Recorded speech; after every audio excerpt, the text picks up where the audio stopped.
আসসালামু আলাইকুম রহমতুল্লাহ। আজকে অমুকের চেহারা দেখে গেছি, তাই আমার ব্যবসা প্রচুর লস।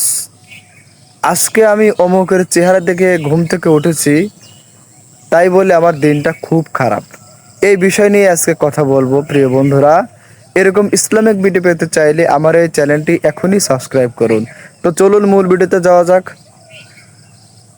আজকে অমুকের চেহারা দেখেছি বলে ব্যবসায় প্রচুর লস হয়েছে।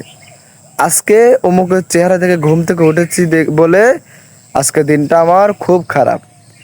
এই ধরনের কুলক্ষণ কথাবার্তা বা কুসংস্কার কথা বলা রাসূলুল্লাহ সাল্লাল্লাহু আলাইহি ওয়াসাল্লাম কি বলেছেন শুনে যাবেন। রাসূলুল্লাহ সাল্লাল্লাহু আলাইহি ওয়াসাল্লাম বলেছেন, কুলক্ষণ ধরা শিরক, কুলক্ষণ ধরা শিরক, কুলক্ষণ ধরা শিরক। রাসূলুল্লাহ সাল্লাল্লাহু আলাইহি ওয়াসাল্লাম এই কুলক্ষণ ধরা 3 বার বলেছেন। তার মানে কি? তার মানে শিরকই। কারণ আল্লাহ তাআলা ক্ষমতা ও গুণ অন্য কারো সাথে শরিক করা শিরক। দিনটা ভালো যাবে মন্দ যাবে একমাত্র আপনার আমল দ্বারা। আপনার আমল যতটা সুন্দর হবে দিনটা তত ভালো যাবে।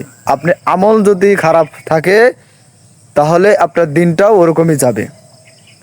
তকদিরে আল্লাহ তাআলা আপনার আগেই লিখে রাখছে কোন দিন কিভাবে কেমন যাবে। এতে মানুষের চেহারার সাথে কোনো সাথ নাই। এগুলা কুলক্ষণ বা কুসংস্কার, বিশ্বাস করবেন না। এগুলা বিশ্বাস করা শিরক। সহি বুখারী হাদিস নং 5757। ভিডিওটি ভালো লাগলে লাইক করুন, কমেন্ট করুন, শেয়ার করে দিয়ে সবার মধ্যে ছড়িয়ে দিন। ধন্যবাদ।